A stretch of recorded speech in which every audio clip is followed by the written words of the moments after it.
Starting out as an EFL/ESL teacher is a scary proposition, and even when you've been doing it a long time like me, there are still things that fill you with dread and anxiety. I'm Will from Enchanted ESL, and in this video I'll talk about things that terrify teachers around the world. These may be things that we experience all the time or at specific moments, like starting with a new group. But it's not all doom and gloom, as I'll add in lots of tips and helpful advice about how to avoid those fears becoming a reality or to embrace them and become a better teacher. Number 1. My students will hate me. Probably the most common fear shared by everyone on the planet is social rejection. Nobody wants to be disliked.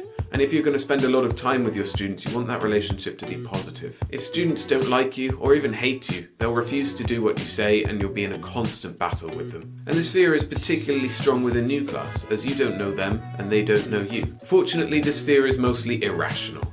Students won't hate you as soon as you walk in the door. Realistically, they're going to be indifferent towards you. And indifferent is fine. It's your job to teach them English, not to be popular. However, making a good first impression and getting them on your side can really help you, especially with kids and teenagers. And it's not that difficult to make a good impact on them from the start. Here are some great things you can do. The first is smile and be friendly.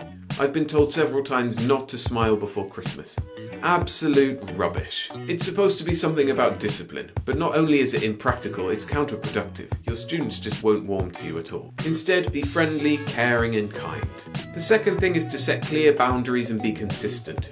Have you ever come across that teacher that's quite strict, but all their students love them? Why is that? Because students know what to expect. That's really important to make students feel comfortable around you. If you're inconsistent, students will be unsure around you, and that breeds resentment. The third thing is to give students some agency.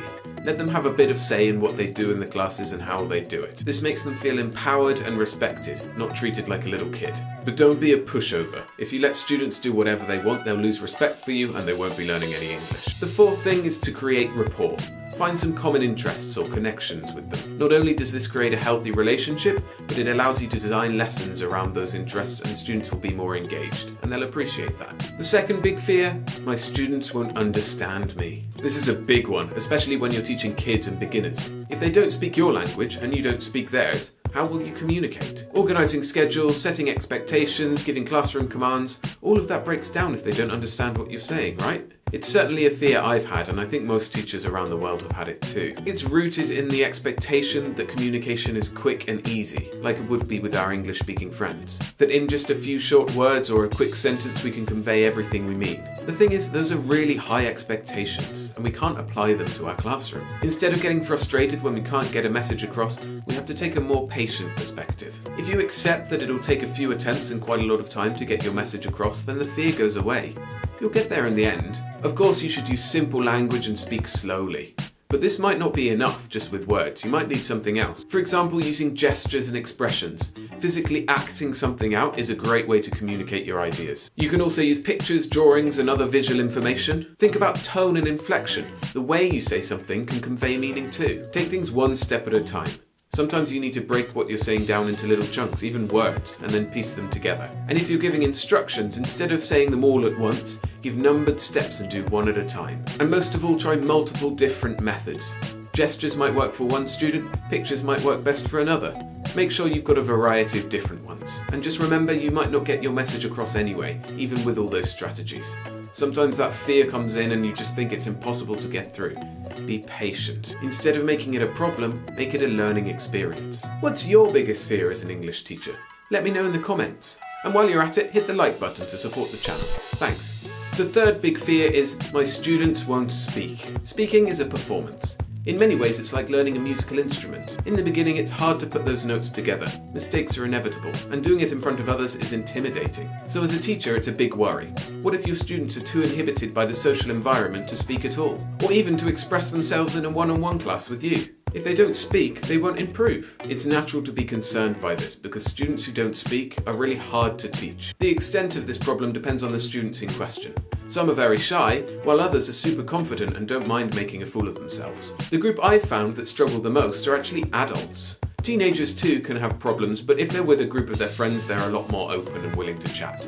But why does this happen? Is it because we're not very approachable as teachers? Or do we have the wrong methods? Well, let's go back to the music analogy from earlier. Treat English like singing. Very few of us are confident enough to stand up in front of people and start singing.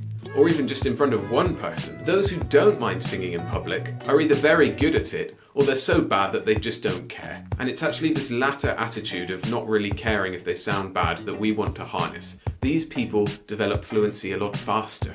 We want all of our students to be like this. But it's not that easy, obviously. We have to create a healthy social environment for learning, where students aren't afraid to make mistakes. And here are some tips on how to do that.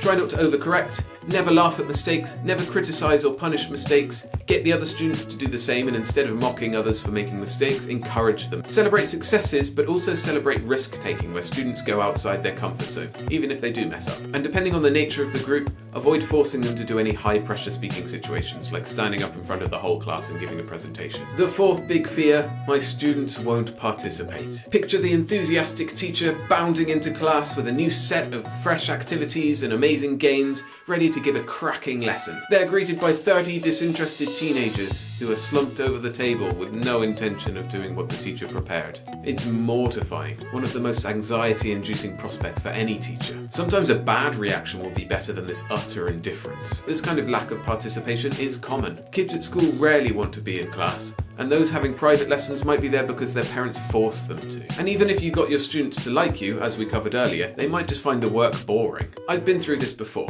From time to time I would get those comments of, "I'm bored," or "What time does this class finish?"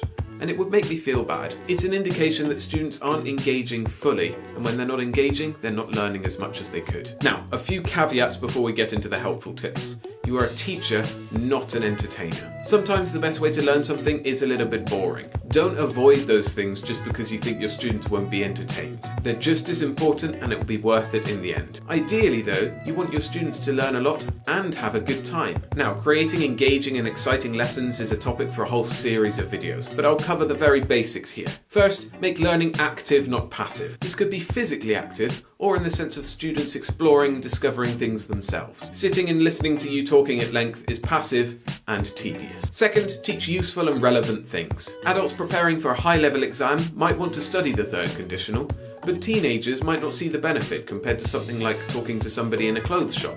3, use hooks and challenges to pique their curiosity and engage their competitive side. Number 4, keep things varied. Doing things over and over and over again gets stale, even if it started off being really fun. And number 5, adapt activities to your students' interests. For example, if they love football, make that lesson about the future tense about predicting some upcoming matches. Most of all, use great games and activities. Fortunately, you're in the right place to do just that. This channel and my website, EnchantedESL.com, are packed full of games and role plays and projects and other resources that I've picked up or designed over the years. One big fear that English tutors and teachers share is about students misbehaving. If you don't put the right structures in place, you're in for a long uphill battle. To learn how to avoid these problems, this video here tells you all you need to know.